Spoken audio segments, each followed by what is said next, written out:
Chers amis, bonjour. Comment créer des filières de qualité alimentaire, de qualité pérenne, à la fois dans ces climats de tension, inflation, climat et santé? Pour répondre autour de cette table, eh bien, nous allons avoir plusieurs personnes qui arrivent de domaines différents et qui vont pouvoir, bien sûr, nous expliquer et répondre peut-être à des questions que vous êtes en train de vous poser, vous, derrière votre écran. Une fois n'est pas coutume, et je serai en co-animation avec Nathalie Kerrouas pour cette émission, nous allons vous demander de vous présenter en quelques mots, quelques phrases durant 2 minutes. Merci de vous présenter et de faire un vif tour des tables. Madame Conil, on commence par vous. Oui, bonjour à tous. Donc Catherine Conny, je suis chef du bureau Agriculture Alimentation Durable, qui est un bureau du Commissariat général au développement durable du ministère de la Transition écologique, cohésion des territoires. Donc c'est un bureau qui centralise un peu toutes les questions agricoles et alimentaires au ministère. Merci beaucoup. Bertrand Morand.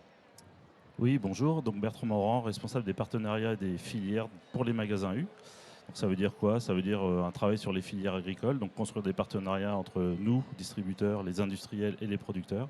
Et puis partenariat, c'est tous les engagements locaux qu'on peut avoir avec les petites TPE, les PME. Geoffroy Boulard. Oui, bonjour à tous. Je suis le maire du 17e arrondissement à Paris, 168 000 habitants. Je suis le vice-président en charge de la communication, de l'innovation et du numérique à la métropole du Grand Paris, qui regroupe les 131 communes de la zone dense. Et je préside, plan local, la Caisse des écoles qui fournit 11 000 repas par jour à nos enfants, à nos écoliers. Et on est adhérent de Bleu Blanc Cœur depuis très longtemps maintenant, puisqu'on est la première collectivité, une des premières collectivités à avoir adhéré à ce beau label. Aude Gaillard. Bonjour à tous, Aude Gaillard, donc la ferme Les Gaillardises. Bien, je suis installée avec mon mari sur une ferme à Saint-Brice-en-Cogue, c'est en Ille-et-Vilaine, au nord de l'Ille-et-Vilaine. On élève 50 vaches montbéliardes exceptionnelles avec lesquelles on produit du lait qu'on transforme en yaourt fermier et qu'on commercialise à 50 km à la ronde vers la restauration, quelle qu'elle soit, mais également les magasins, des magasins partenaires et qui nous soutiennent dans notre démarche sur notre territoire. Merci. Éric Ducornet. Bonjour à tous, Éric Ducornet, donc responsable filière au sein de la coopérative 110 Bourgogne.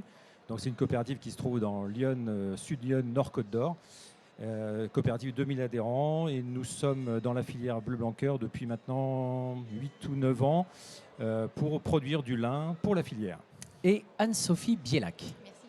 Oui, bonjour, Anne-Sophie Bielac de la société Kantar. Donc, j'analyse le comportement du consommateur et je le restitue à tous les organismes, les fabricants aussi, les ministères et également, bien sûr, toutes les enseignes de distribution.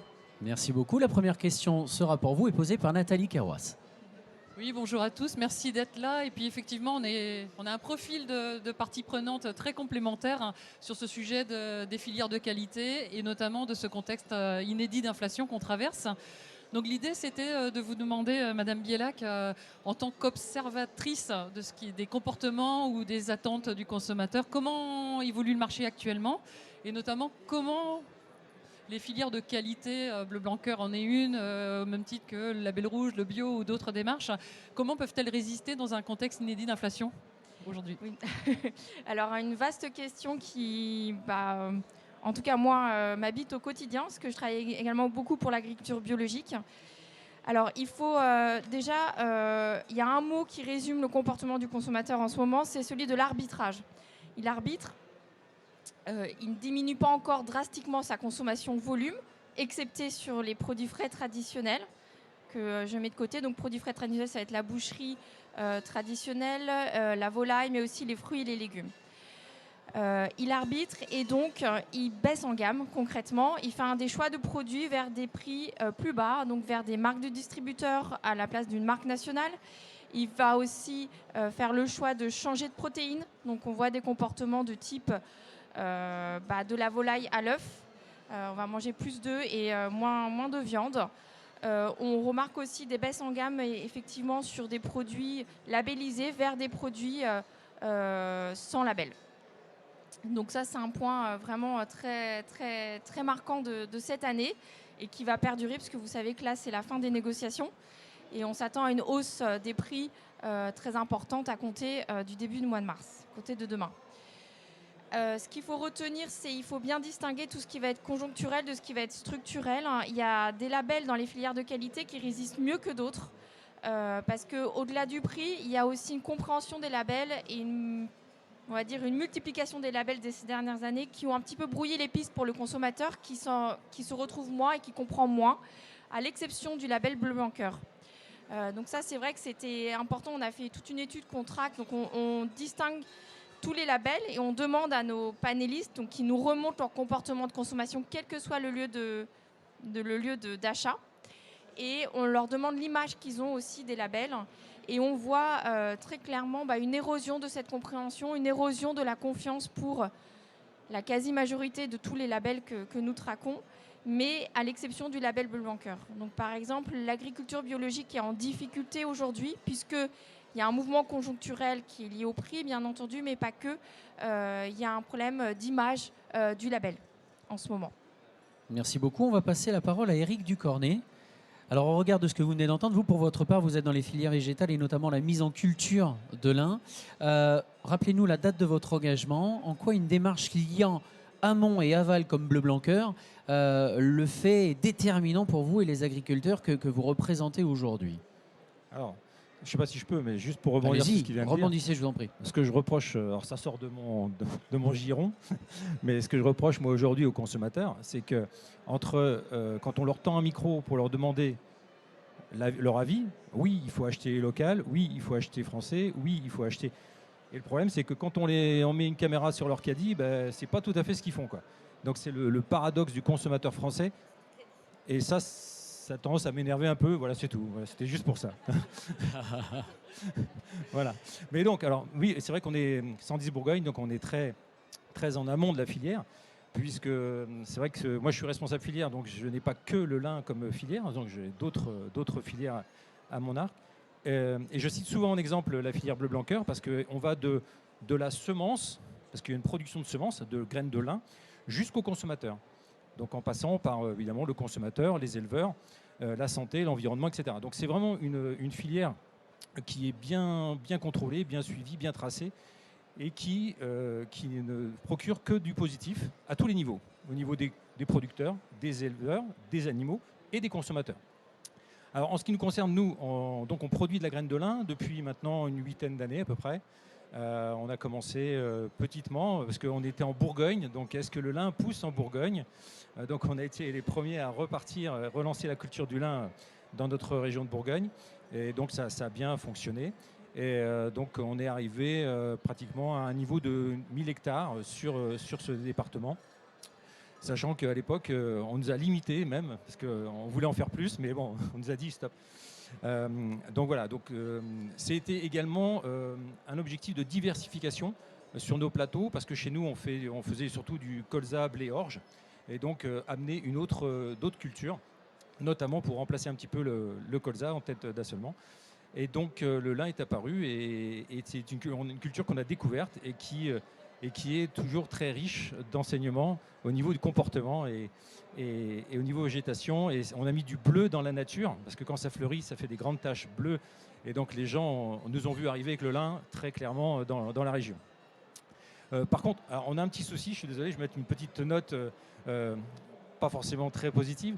Le souci, c'est qu'aujourd'hui, on est plutôt en diminution, parce que alors le thème, c'est les filières face à l'inflation.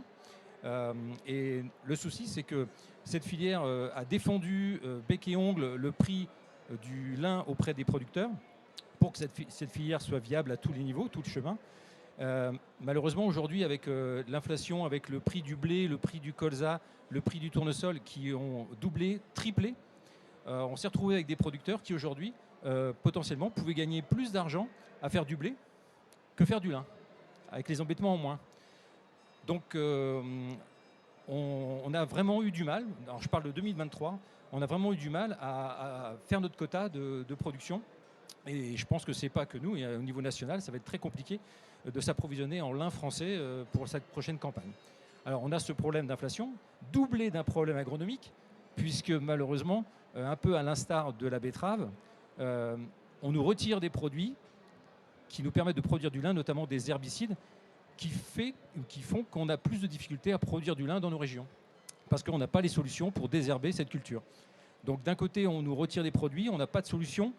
Et donc l'inflation, plus les problèmes agronomiques, plus les retraits de produits phytosanitaires, qui font que aujourd'hui, la culture, on a du mal à la garder, à la maintenir chez nous.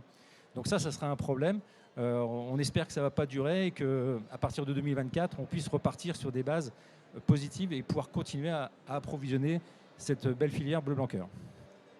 Merci. Du coup, juste peut-être un petit mot quand même. Ça fait 20 ans que l'association Bleu Blanc Cœur s'est lancée dans ces démarches de contractualisation avec des agriculteurs. Je pense que cette démarche de filière de l'amont à l'aval participe aussi à pérenniser des volumes qui sont peut-être moindres parce que c'est moins compétitif par rapport au blé.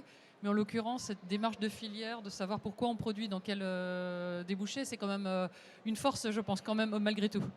Oui, tout à fait. Il y a une certaine fierté. D'ailleurs, entre guillemets, le noyau dur que l'on a qui produit pour cette année, c'est des gens qu'on a pratiquement depuis le début, qui continuent à travailler avec nous, parce que effectivement, on fait aussi de la communication par rapport à l'environnement, par rapport au bien-être animal, par rapport à la santé humaine. Ce qui fait qu'ils ont une certaine fierté, effectivement, d'être au début de cette filière, de cette chaîne. Et encore une fois, moi, je la cite souvent en exemple parce que dans la filière, on pourrait acheter du lin pas cher chez nos amis britanniques, polonais, etc. On pourrait acheter du lin pas cher. Mais on évite de le faire. Alors évidemment, ils se défendent le plus possible. Ils privilégient l'approvisionnement français. Alors évidemment, ils payent un peu plus cher, mais ça fait partie de la filière. Ça va.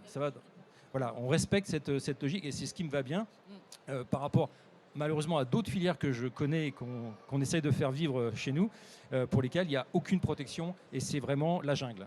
Et celle de Bleu Blanc Cœur est vraiment une filière où on prend soin de ses producteurs de lin, de ses éleveurs et de ses consommateurs. Merci à tous les deux pour cette introduction. Aude, on te passe la parole. Parce qu'effectivement, Madame Bielac, vous nous avez rappelé que le consommateur, en ce moment, il arbitre ses choix sur des aspects économiques. Que côté amont des filières, si on n'a pas non plus la possibilité d'avoir une vision marché, c'est compliqué. Ça prône peut-être pour le moins et mieux. Et du coup, toi, Aude, comment tu fais la jonction justement entre l'amont des filières et le consommateur? Parce que tu fais tous les métiers en un. Et en quoi Bleu Blanc Cœur peut être un outil pour toi? Eh ben moi, ça fait beaucoup écho ce que vous dites. Et je suis très fière d'être à côté de vous parce que quand tu as compris la démarche Bleu Blanc Cœur, je choisis de travailler avec du lin bleu blanc cœur sur ma ferme. Donc mes vaches vont au pâturage d'abord. Ma première source d'oméga 3 pour mes vaches au quotidien, c'est l'herbe que je produis sur mes prairies, qu'on fait vivre aussi. Mais parfois, cette qualité d'herbe, elle va varier en fonction de la saison. Et notamment des étés très chauds, très secs comme on a pu avoir, mais également l'hiver. Et puis parce que c'est comme pour vous et moi, c'est important pour mes vaches de manger diversifié, varié et équilibré. Donc les oméga 3 de l'herbe, c'est évident. Les oméga 3 du lin, c'est important aussi. Et donc j'apporte ce lin-là en me disant que c'est par mes choix à moi. C'est moi qui suis responsable de ce que je mets à l'auge à mes vaches et du paysage agricole aussi auquel je vais participer. Pas forcément chez moi, parce que moi, c'est la priorité à la culture, entre guillemets, de l'herbe, et je ne fais pas de lin. En même temps, je ne sais pas en faire non plus, mais on donne ça à des spécialistes, et je suis très fière, finalement, dans le collectif. C'est ça que ça veut dire, la démarche Bleu Blanc Cœur. C'est que mes choix, en achetant cet aliment-là, ce lin français, je sais que je fais vivre d'autres producteurs de lin, et des producteurs céréaliers qui vont mieux aussi maîtriser leur rotation, tout ce que vous avez pu exprimer. Et quelque part, c'est un vrai engagement. Et c'est ce que j'essaye d'expliquer aux consommateurs en disant que moi aussi, en tant que consommatrice, et eux, par vos choix, messieurs, dames, vous déterminez ce qu'on aura dans nos campagnes en tant que production agricole, mais aussi dans l'élevage. Et donc, c'est ce que moi, j'essaye d'expliquer. Je leur montre mes vaches. Moi, j'aime bien, j'adore mes vaches. C'est comme ça. Et je produis un yaourt, pas pour produire du yaourt, c'est juste parce que je veux faire vivre ma ferme. Et je suis très attachée à ça. Et je crois qu'il faut recréer du lien avec les gens. Je dis souvent qu'il y a des visages derrière un emballage. Donc derrière mes yaourts, il y a le visage de moi et mon mari, celle de mes vaches. Et en expliquant que bien manger, ça commence par mieux produire. Mieux produire, c'est mon rôle. Mieux manger, c'est le vôtre aussi un peu. Donc j'ai vraiment, je crois vraiment que le consommateur est sensible à ça. Et à savoir, quelque part, quand tu mets ton argent, enfin moi c'est comme ça que je le perçois en tout cas, quand tu mets ton argent dans quelque chose d'utile pour ta santé, mais tu sais que tu soutiens aussi ton territoire. Et en tout cas, c'est comme ça que je vois les choses. Moi, je préfère faire des petites économies, mais investir là où je crois que ça a du sens. Et c'est une question de gestion de budget, ça. Merci Aude. Avec plaisir. Vous savez, à tout moment, vous pouvez applaudir si vous le voulez. Il n'y a pas de problème, hein, n'hésitez pas. Oh, il est mignon. Et ce qui est super, c'est que la transition est toute faite. Tu voulais rajouter quelque chose, non? Non. Bon. Donc, si. Vas-y. Donc Nathalie me posait la question de pourquoi la différenciation. Est-ce que Bleu Blanc Cœur m'apporte quelque chose? C'est une évidence. C'est que Bleu Blanc Cœur, pour moi, c'est la... Je crois que je travaille bien, en tout cas j'essaye, mais parfois tu as forcément besoin d'un regard extérieur pour évaluer tes pratiques. Et pour moi, le Bleu Blanc Cœur, c'est l'évaluation de mon travail. Et moi, on m'a toujours appris à être fière de ce que je mets sur la table. Donc quand on partage un yaourt chez nous, je suis sûre que je nourris bien les gens, quoi. Et donc Bleu Blanc Cœur m'apporte cette preuve-là du travail bien fait et de la bonne alimentation pour mes vaches et pour les hommes. Donc c'est essentiel en termes de vecteur de différenciation pour moi. Et même si, je dis souvent, c'est pas parce que je vais vendre plus cher, hein, pas du tout. C'est vraiment une vision de comment je produis, quoi. Merci beaucoup. On va juste passer la parole, à moins que vous vouliez rajouter quelque chose. Profitez-en, monsieur le maire, non? Madame Bielac, justement, est-ce qu'on a quelques chiffres concernant les consommateurs? Quels sont les budgets à partir à l'alimentation, justement, et comment ils évoluent, justement, ces chiffres?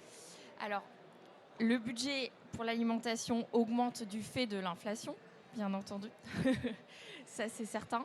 Après, on sait que par rapport à tout le reste du budget non alimentaire, ça, c'est fortement, on va dire, challengé. Et c'est surtout les coûts de l'énergie qui, cette année, ont véritablement, on va dire, plombé leur vision de leur pouvoir d'achat cette année.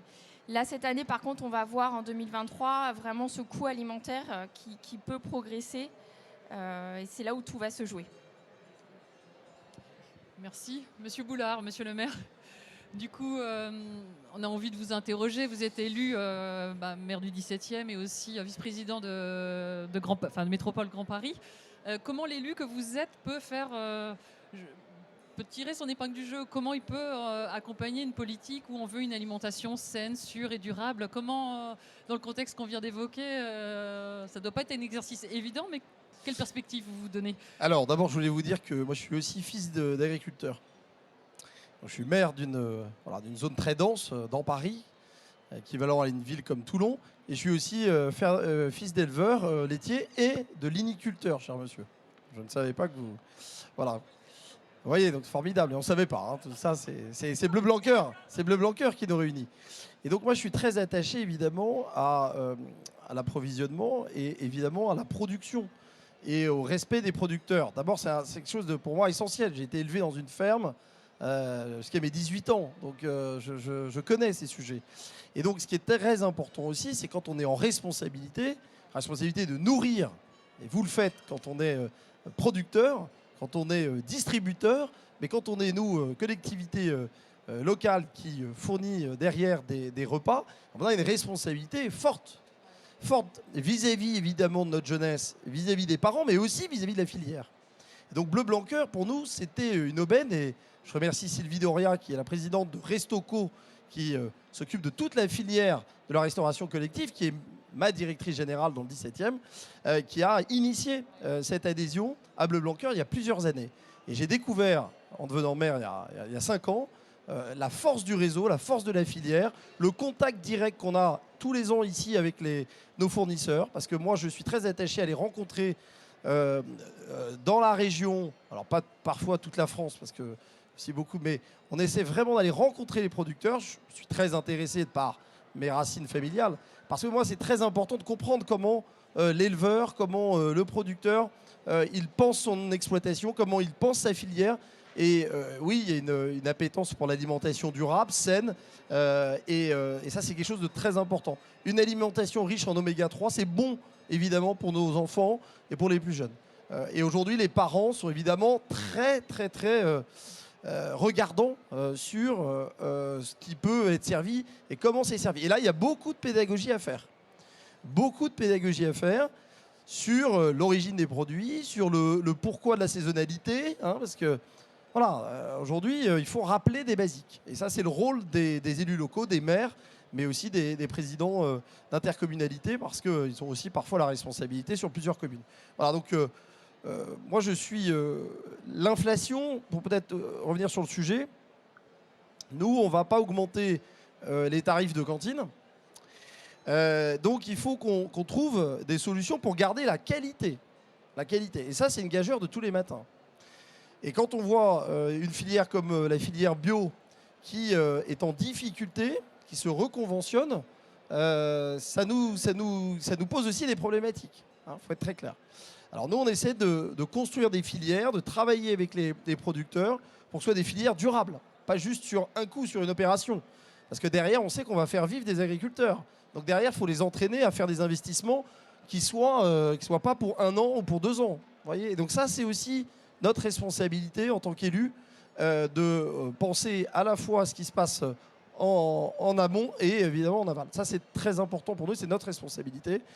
Et aussi voilà, de maîtriser les coûts, même si nous aussi, on a nos problématiques d'inflation liées à nos organisations. Dans le 17e, on a choisi de faire du fait maison.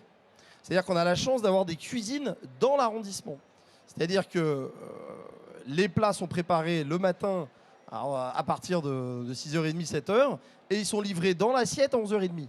C'est un luxe que toutes les collectivités n'ont pas. Ils font appel parfois à des prestataires. Nous, on choisit, voilà, avec nos contraintes budgétaires aussi, mais on choisit nos producteurs, on a des marchés publics, et on vient aussi sur le salon pour dire à nos producteurs, pas un coup de gueule, mais répondez à nos marchés. On a beaucoup d'appels infructueux. Et souvent, vous vous dites, quand vous êtes producteur, je le sais, je connais, c'est compliqué, c'est administratif. Mais nous, on a un enjeu derrière d'alimenter et de nourrir nos enfants avec des bons produits. Et on sait que vous en faites d'excellents. Merci beaucoup. Justement, Bertrand Moron, on va parler de cette promesse Bleu Blanc Cœur au sein des magasins Systémus. Ce sont l'équivalent de 250 références de produits, c'est bien ça. Est-ce que vous pouvez nous parler de la différenciation pour votre enseigne et comment vous conciliez justement pouvoir d'achat et offre de qualité? Alors ça, c'est un gros sujet. Donc on a l'après-midi, c'est ça? C'est ça, allez-y. Et je rejoins tout ce qui a été dit avant, hein, évidemment, parce que c'est un sujet important. Un point important à signaler, c'est que U Enseigne est une coopérative. Et ça, c'est important parce que c'est une coopérative, c'est des indépendants proches du local et des agriculteurs. Aude, tu sais bien, tu travailles avec des magasins U. Et ça, c'est une réalité. Et c'est vrai que ça nous oblige à échanger énormément. Et dans un de nos engagements RSE, c'est être acteur du mieux consommé, accessible à tous. Et ça, on veut le porter à travers notre marque U. Et avec 4 piliers. Le premier, c'est de proposer à nos consommateurs des produits bons, de qualité et sains. Donc ça, on va y répondre évidemment avec la démarche Bleu Blanc Cœur. Le deuxième axe, c'est de privilégier les produits locaux, les produits produits en France. Le troisième, c'est pouvoir vraiment limiter l'usage et limiter le gaspillage. Et le dernier, c'est proposer des produits vertueux et répondant à des aspects environnementaux. Et la vraie différenciation qu'on a trouvée avec Bleu Blanc Cœur, c'est que pour garantir des produits bons et sain, il nous fallait une vraie promesse qui soit basée scientifiquement. Et ça, le collectif Bleu Blanc Cœur nous l'apportait avec des preuves et une vraie réalité depuis 20 ans. Donc ça, c'est un point important parce que c'est vrai que la marque U ou les produits à marque, on essaye de valoriser nos marques, de faire du marketing, alors que là, il y a une vraie promesse derrière, de qualité, d'aspect nutritionnel et de vrais apports. Et ça, c'est un point important. Et ça permet aussi de construire dans le temps. C'est-à-dire que ce n'est pas une promesse d'un jour, c'est vraiment une réalité qui s'inscrit dans le temps. Ça, c'est un point important. Et pour y arriver, clairement, c'est vrai qu'on entendait les gens qui achetaient des marques nationales basculent sur de la marque distributeur, ceux qui achètent de la marque distributeur basculent sur des premiers prix, et ainsi de suite. Donc on voit bien qu'il y a un effet budgétaire. Moi, je suis aussi en colère que vous parce qu'on fait plein de filières, on développe plein de produits et on voit que c'est difficile à implanter parce qu'il y a cet aspect budget. Et en effet, quand on interroge le consommateur, on lui dit vous voulez des produits de qualité, de signer. Oui, mais il y a toujours cette problématique budgétaire. Et cette problématique budgétaire, en effet, on peut la résoudre. Ça, on n'a pas toutes les clés, mais en se mettant autour de la table. Et ça, on y répond avec nos filières et d'avoir un vrai travail de construction avec les agriculteurs, les transformateurs et nous. et de changer un petit peu le mode de fonctionnement qu'on avait pu avoir en grande distribution avec des appels d'offres classiques, des cahiers des charges imposant beaucoup de choses, et là plutôt en proposant des choses, en disant voilà, il y a peut-être des alternatives qu'il faut qu'on essaye et qui permettent aux producteurs de tester des choses différentes. Et c'est ça aussi ce qu'apporte Bleu Blanc Cœur, c'est une façon de travailler différemment et qui permet de faire de la transition accompagné mais aussi impliqué. C'est-à-dire que ce n'est pas quelque chose qu'on impose aux agriculteurs, c'est vraiment vécu et mis en œuvre. Donc ça c'est important et ça permet vraiment de discuter. Et les difficultés que vous évoquez sur l'approvisionnement, on le vit dans nos filières, c'est-à-dire que quand on est en discussion directe avec les producteurs, clairement ils nous disent ouais mais là aujourd'hui j'ai des possibilités d'aller vendre des céréales à un autre prix. C'est quelque part notre construction de filière qu'on a pu faire depuis des années, puisqu'on a des contrats de 5 ans et plus, qui permettent aussi de lisser ces efforts dans le temps et d'avoir une vraie promesse auprès des agriculteurs et d'avoir quelque chose de pérenne dans le temps. Donc ça, c'est un point important. Et c'est vrai qu'aujourd'hui, on a 250 références et c'est un choix de l'enseigne parce qu'on n'a pas voulu faire justement de Bleu Blanc Cœur une segmentation particulière. C'est-à-dire qu'on considère que Bleu Blanc Cœur apporte vraiment quelque chose à l'alimentation humaine et qu'on doit le proposer au plus grand nombre. Et on ne voit pas pourquoi on mettrait du Bleu Blanc Cœur sur tel produit et pas sur d'autres. Donc clairement, on a pris des parties importantes, c'est-à-dire que d'autres gammes qu'elles soient bio, label rouge ou on va dire conventionnelles, elle est Bleu Blanc Cœur. Tous nos yaourts sont Bleu Blanc Cœur. Donc on n'a pas voulu faire 2-3 références, c'est vraiment une globalité pour rendre accessible cette magnifique filière à l'ensemble des consommateurs. Et c'est aussi en ayant des volumes importants qu'on arrive aussi à mieux travailler, on va dire, les prix et puis à avoir des volumes, c'est une vision complète et qui permet d'avoir de la visibilité auprès des producteurs et que chaque maillon s'y retrouve de façon plus cohérente. Merci beaucoup Bertrand. Merci aussi de souligner ce côté démarche collective et travail en collectif. C'est vrai que chez U, vous avez choisi de massifier, on peut dire ça comme ça, l'offre Bleu Blanc Cœur. Et finalement, c'est en évitant cette sursegmentation et puis en proposant à tous ces démarches de qualité qu'on fait de l'économie, de la rentabilité en amont des filières et puis aussi de l'économie parce que le consommateur peut se permettre d'acheter ses produits avec un tarif complètement accessible, sachant que côté Bleu Blanc Cœur, nous on s'est engagé en signant des accords collectifs avec l'État à garantir un maximum de 5% de surcoût à la production. On est même légèrement en deçà, donc la massification, l'accès large doit répondre à cette problématique. Du coup, Madame Conil, merci d'être parmi nous. Donc, vous êtes chef de bureau au ministère de la Transition écologique, en charge des questions questions agricoles au sens large. Vous avez peut-être envie de commenter ce qui a été dit au préalable. Et après, j'ai une question. Vous êtes aussi en charge du futur affichage environnemental. Dans quelle mesure vous pensez que cet affichage environnemental qui va donner un signal ou un code nouveau pour les consommateurs pourrait aider justement le consommateur citoyen peut-être à arbitrer des choix plus vertueux, lui redonner confiance ou même à accompagner ce qu'on a vu tout à l'heure, la transition agricole qui est pourtant nécessaire. Merci beaucoup. Oui, merci. Je ne vais peut-être pas commenter, mais en tout cas, je souscris à tout ce qui a été exprimé jusqu'à présent. Et on voit qu'on est à une période charnière en ce moment. Et la crise de tous ordres accentue en fait le phénomène. Depuis un certain nombre d'années, on crée des filières durables. Donc ça peut être la bio, ça peut être vous, Bleu Blanc Cœur, avec des contractualisations, avec une traçabilité. Et pour informer le consommateur sur les modes de production. Parce qu'en fait, la façon de produire, c'est ce qu'il y a de plus impactant au niveau environnemental et au niveau aussi de la santé environnementale et humaine. Les deux se rejoignent. Donc c'est très important quand on fait un acte d'achat de savoir où est produit cet aliment, d'où il vient, comment il a été produit, par qui. Alors, quand c'est local, c'est plus facile d'avoir ces informations. Sinon, il faut se fier effectivement à des labels et il faut les connaître et il faut être informé sur ces labels. Et donc voilà, donc l'évolution. Et ce qui est important aussi, c'est que chacun contribue à faire une filière de qualité. C'est-à-dire qu'il faut bien rémunérer les producteurs et il faut que jusqu'aux consommateurs, il y ait aussi une participation financière. Parce qu'on a, depuis les années 50, on a quand même la variable alimentaire. C'était aussi pour dégager de l'offre, de la consommation pour d'autres produits. Donc l'alimentation a perdu en image en fait de qualité finalement. Il faut retrouver cette image de l'alimentation, c'est très important pour réussir cette transition qui doit être effectivement de grande ampleur et non pas une segmentation de marché. Alors, sur ce qu'on fait sur notre bureau, donc on fait par exemple des paiements pour services environnementaux pour les agriculteurs, c'est-à-dire qu'on va rémunérer, par exemple, s'ils mettent des haies, plus de haies dans les, quand ils produisent, lorsqu'ils font une façon de produire avec des couverts végétaux, moins de pesticides, etc., de synthèse.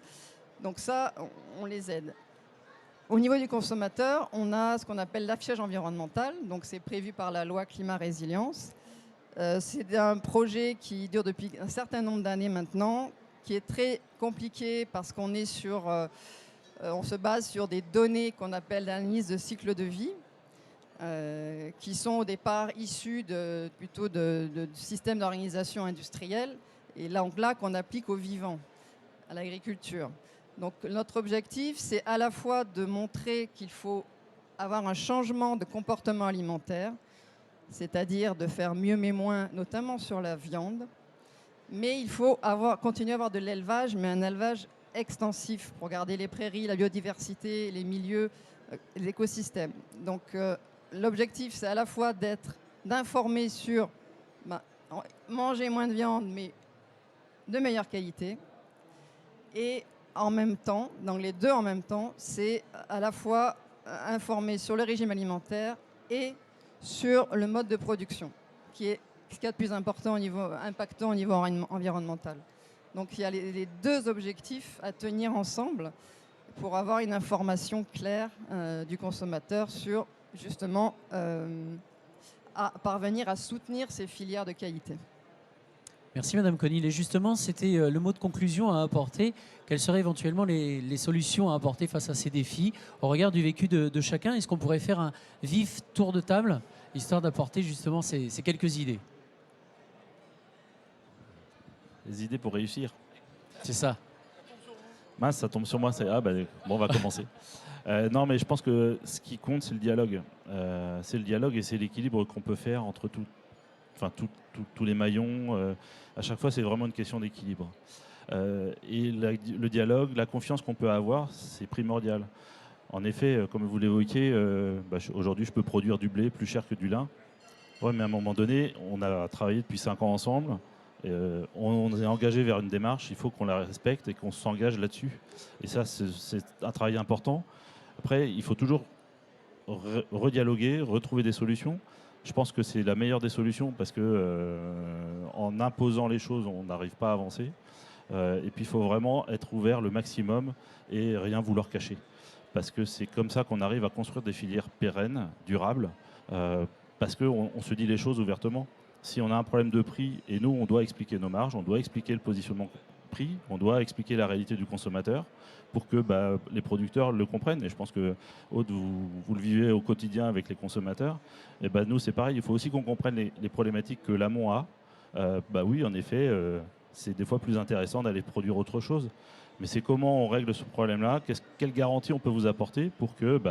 on est dans une démarche, on vous garantit des volumes, donc maintenez le lin même si vous perdez de l'argent. Peut-être à court terme, mais dans le moyen terme, c'est certainement plus durable, plus vertueux. Donc c'est ça qu'il faut qu'on arrive à faire. Je pense que c'est ça qui est important, c'est d'arrêter de se mettre en opposition et d'être vraiment sur la co-construction et le dialogue pour pouvoir avancer sereinement sur ces périodes qui sont très compliquées et on ne sait même pas ce qui va nous arriver dessus. Donc c'est là où on doit être encore plus fort en termes de collectif et d'information et de dialogue. Voilà. Merci. Geoffroy Boulard. Je ne vais pas être beaucoup plus long, mais moi je pense que l'esprit d'innovation, il doit gagner tous les partenaires. Vous en avez parlé, hein, il faut la confiance, il faut le dialogue, c'est essentiel. Et après, il faut essayer de construire des modèles vertueux sur le long terme. Et l'esprit d'innovation, il faut le partager et c'est possible.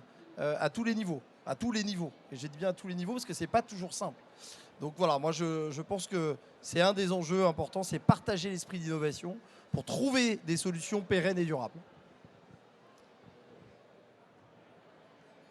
Et je suis complètement d'accord. Moi je dis souvent il y a deux solutions, mais c'est vrai dans nos vies. Soit on pleure tous ensemble, on sort les mouchoirs et on se dit que ça ira mal, on va pas y arriver, enfin bref. soit on se bouge les fesses, comme je dis souvent. Et en tout cas, moi, j'ai choisi cette solution-là. Je suis vraiment d'accord et je crois qu'il faut expliquer aux gens, informer, animer. Je fais beaucoup d'animation en magasin U parce que les associés qui m'accueillent, en tout cas sur ces magasins, croient beaucoup au fait qu'il faut expliquer aussi la manière dont moi je travaille avec eux, ce que je fais sur mes fermes, pour expliquer aussi la valeur des choses tout en étant raisonnable. La valeur, elle doit se partager. Il ne faut pas être trop gourmand. Ça va, je ne veux pas être millionnaire, hein, je vous rassure. Je veux juste vivre avec mes vaches. Mais il faut que ce soit accessible malgré tout au plus grand nombre. Parce que, mais je crois vraiment qu'on peut trouver des solutions ensemble. C'est une réorientation des budgets. À un moment, je pense que c'est ça qu'il faut aussi expliquer, et que l'alimentation, elle a une valeur au même titre que l'high-tech. Alors, deux choses, moi. La première, c'est concernant les producteurs de lin, comme les producteurs de betteraves, de moutarde et d'autres, avant de prononcer des interdictions, donnons des solutions. Investissons dans la recherche. Il y a des gens qui s'appellent INRAE, qui ont un magnifique stand ici. Il y a des gens qui sont dans la recherche. On a diminué les budgets de façon drastique de la recherche en France. Et ce qui fait qu'aujourd'hui, on ne croit plus les scientifiques. Formidable. Quand on dit dans Bleu Blanc Cœur, il y a la qualité intrinsèque, mais c'est des scientifiques qui le disent. Hein. Et donc, investissons dans la recherche, donnons des solutions aux agriculteurs. Et après, on peut mettre des plans en place pour diminuer les produits phytosanitaires. C'est bien évidemment, ça va tout à fait dans le sens de l'histoire. Ça, c'est la première chose que je voulais dire. Et ensuite, la deuxième chose, au niveau des consommateurs, on rentre dans une nouvelle ère. C'est-à-dire qu'il faut que les gens comprennent que entre un œuf bleu blanc cœur et un autre œuf, ou un kilo de viande bleu blanc cœur et un autre kilo de viande, c'est vrai que si on les met sur la table, c'est similaire. C'est exactement la même chose. Sauf que la différence fondamentale, c'est la qualité intrinsèque de ces aliments pour notre santé.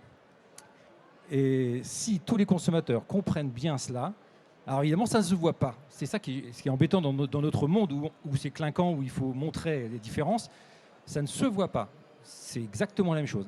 Mais ce qui est sûr, et c'est ça qui est fondamental dans la démarche Bleu Blanc Cœur, c'est que ce petit logo donne la certitude aux consommateurs que ce qu'il y a dans cet aliment est bon pour sa santé et même très bon pour sa santé. Et à mon avis, c'est ça qu'il faut arriver à mettre dans la tête du consommateur, et qu'effectivement, quand il est en face d'un pack d'œufs bleu blanc cœur et d'un autre et qu'il y a 20 centimes ou 30 centimes d'écart, il ne faut pas que ce soit un obstacle et que ce soit vraiment un investissement pour sa santé et celle de ses enfants. Voilà, c'est pour l'avenir. Alors, je vais reprendre beaucoup de points qui ont été déjà évoqués et je vais insister dessus parce qu'en fait, et ce que je vois maintenant aussi avec le bio, c'est que, en fait, déjà, il faut convaincre en permanence. Tous les consommateurs ne sont pas acquis à la cause du mieux manger. C'est selon les études, on va dire que c'est 55% à 60%. Donc, il y a environ 40% de la population française qui n'est pas encore convaincue, ou n'y a pas conscience du lien entre alimentation, santé et environnement, etc. Donc, on a toujours un effort de conquête très important à faire. Deuxième point, c'est la compréhension. Et ça, je vous rejoins. Moins on comprend, moins on a confiance. Et alors là, on n'est pas du tout prêt à mettre le prix dans quelque chose qui va être labellisé parce qu'on n'a pas compris. Donc ça, c'est essentiel. Et il faut vraiment le faire en permanence et le refaire. Et le refaire aussi parce que, et ça, c'est quelque chose de beaucoup plus long terme. Donc monsieur disait qu'il était fils d'agriculteur. Vous êtes agricultrice. Moi, je suis petite fille et j'ai perdu ce lien avec la terre. Et je pense que je suis maintenant l'archétype de la citadine. Et mes enfants l'ont complètement perdu. Alors j'ai beau les emmener à la ferme, etc., j'ai pas du tout le même sens que mes grands-parents avaient. Et donc ça, en plus avec les enjeux de souveraineté alimentaire qui s'ouvrent à nous, les enjeux de départ à la retraite quand même de nos agriculteurs, c'est-à-dire qu'on va avoir ce lien dans les familles qui va complètement se perdre. Donc les explications du lien avec la terre et de la nourriture vont être encore plus importantes qu'avant. Donc la communication, l'information et la pédagogie, elle va être mais plus qu'essentielle, elle va être capitale. Et puis parce que on est toujours aussi dans une problématique de manque de temps. Voilà, donc c'est super parce qu'aujourd'hui, le travail est partagé au sein des foyers. Et avant, avant, on avait plus de temps pour faire à manger, c'est vrai, parce qu'il y avait une seule personne qui travaillait. Aujourd'hui, c'est plus le cas. Donc il y a aussi toutes ces problématiques-là. Comment on fait pour bien manger en n'ayant pas beaucoup de temps pour cuisiner, etc. Et un autre point important, c'est qu'il faut comprendre le consommateur dans sa pluralité. C'est-à-dire qu'aujourd'hui, même si j'entends le besoin de faire quelque chose de transversal, il faut savoir que derrière le mieux manger, pour les consommateurs, il y a des réalités et des besoins qui sont très différents. Il y en a qui vont vous dire bien manger, c'est se mettre tous autour de la table, c'est le partage.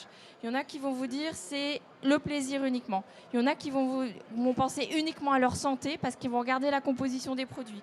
Il y en a qui vont avoir ce lien avec la terre. Ils vont dire bien manger, c'est moi je veux qu'au bout de la chaîne, l'agricultrice, elle soit bien rémunérée et que sa famille puisse en vivre. Donc toutes ces réalités-là, généralement, elles ne se retrouvent pas derrière une personne. Donc la segmentation à l'heure actuelle, elle est quand même, elle répond à ce besoin-là, à ce besoin qui sont pluriels et à un besoin de transparence qui est croissant. Merci beaucoup. Madame Conil, est-ce que vous voulez rajouter quelque chose? On peut faire passer le micro, s'il vous plaît? Parce que là encore, des choses ont été rajoutées, donc je pense que là, vous voulez réagir. Tout a été dit, hein, vraiment, on a fait vraiment un panorama intéressant de tous les enjeux qu'il y a actuellement. Et effectivement, la confiance, l'engagement, le choix, et rester optimiste aussi, parce que voilà, il faut continuer. Et finalement, on n'a pas le choix en fait. il faut continuer et que chacun, effectivement, prenne conscience quand même. Et cette prise de conscience va faire en sorte que ça ait l'ampleur que ça doit avoir. Merci beaucoup. Quand vous dites qu'on n'a pas le choix, effectivement, je pense que quand on sait, on ne peut plus faire comme si on ne savait pas. Quand on vous écoute les uns et les autres, on prend encore plus conscience de cet intérêt de la démarche collective que vous soulignez tous très bien. Ce que vous avez dit sur la segmentation, j'avais presque envie de dire si Bleu Blanc Cœur y répond. Parce que Bleu Blanc Cœur, c'est des produits plaisir, parce qu'on améliore la qualité organoleptique. Ce sont des produits, une démarche qui respecte le climat, qui respecte la santé, qui est une démarche, une aventure collective et humaine. Et puis, quand je vous entendais parler des parents d'élèves, je me dis, finalement, collectivement, si chacun, vous avez beaucoup insisté sur la dimension communication, quand on vous écoute les uns après les autres, on se dit, finalement, le pari, il est peut-être faisable, parce qu'on a tous autour de nous un environnement, des gens, des parents d'élèves, qu'on doit pouvoir sensibiliser. Après, chez nous, Bleu Blanc Cœur, notre mission, c'est ça. Au quotidien, c'est de l'information, de la vulgarisation, de la pédagogie. C'est beaucoup de conviction aussi. Et on est tous empreints et pétris de convictions et il faut qu'on les partage et je pense qu'on a tous plaisir à le faire et je pense qu'on devrait réussir à affronter cette période difficile et à renforcer notre souveraineté, notre santé et notre environnement. Non, mais en effet, Bleu Blanc Cœur, c'est vraiment l'expression et ça peut toucher tous les types de consommateurs. Et le dénominateur commun de cette démarche-là, pour moi, c'est les producteurs. Et c'est eux qu'on doit mettre en avant parce qu'on va recréer de la confiance auprès du consommateur. Et c'est ça qu'il faut qu'on arrive à faire, au-delà des petits mots qu'on met sur nos packaging, etc. Honnêtement, personne ne lit. En moyenne, c'est 7. Non, mais il faut être honnête, c'est à peine 7 secondes devant un linéaire pour faire un choix de produit. Il faut qu'il ait confiance dans le produit qu'il achète. Et c'est clair qu'il faut qu'on crée un imaginaire autour du produit. Et pour moi, l'imaginaire, il est fait avec les producteurs et pas avec des arguments marketing ou des logos. Après, il faut quand même s'appuyer sur un logo. Donc, Bleu Blanc Cœur, oui. Mais derrière, il faut des producteurs. Anne-Sophie... Non, Aude. Non, mais avant de parti. passer, je pense que mon credo à moi, c'est expliquer, partager et transmettre. Et j'ai l'impression que c'est ça que vous avez dit. Tout à fait. Non, mais pour finir, dans la segmentation, c'est vrai que Bleu Blanc Cœur, et notamment aussi avec le label biologique, c'est vrai que Bleu Blanc Cœur, en fait, plus le consommateur va être impliqué, et plus dans sa tête, il va prendre des labels parce que ça répond à ma santé et l'environnement. Et ça, il faut bien le comprendre. Donc, je vous remercie d'avoir rebouclé parce que c'est vrai que je ne l'ai pas précisé. Mais plus le consommateur est là, j'achète ce produit parce que c'est bon pour ma santé, finalement, dès qu'il va avoir une alternative moins chère, il va vite descendre en gamme ou il va vite oublier. Mais plus il va faire le lien entre moi et mon environnement et que pour lui, tout est en symbiose, plus là, il va être capable de mettre aussi et de s'impliquer dans son alimentation. Et pour finir avec le producteur, oui, dans nos différentes études, on voit bien, plus le consommateur il a confiance dans quelque chose qui est proche de lui. C'est son voisin. Par exemple, quand on regarde dans les enquêtes pour les tout ce qui va être politique, on voit bien qu'il avait confiance en son maire, avant tout, après dans le président de la République. Et alors là, l'Union européenne, c'est très loin, ça paraît très obscur et on n'a plus confiance. Si vous voulez, eh bien, vous pouvez devenir membre de la communauté des consommateurs chez Bleu Blanc Cœur et ainsi eh bien, vous impliquer encore plus et pourquoi pas trouver vous aussi des solutions. Voilà, c'est ainsi que se termine ce plateau télé. On peut en profiter pour applaudir tous les intervenants. Merci beaucoup d'être présents ici. À bientôt.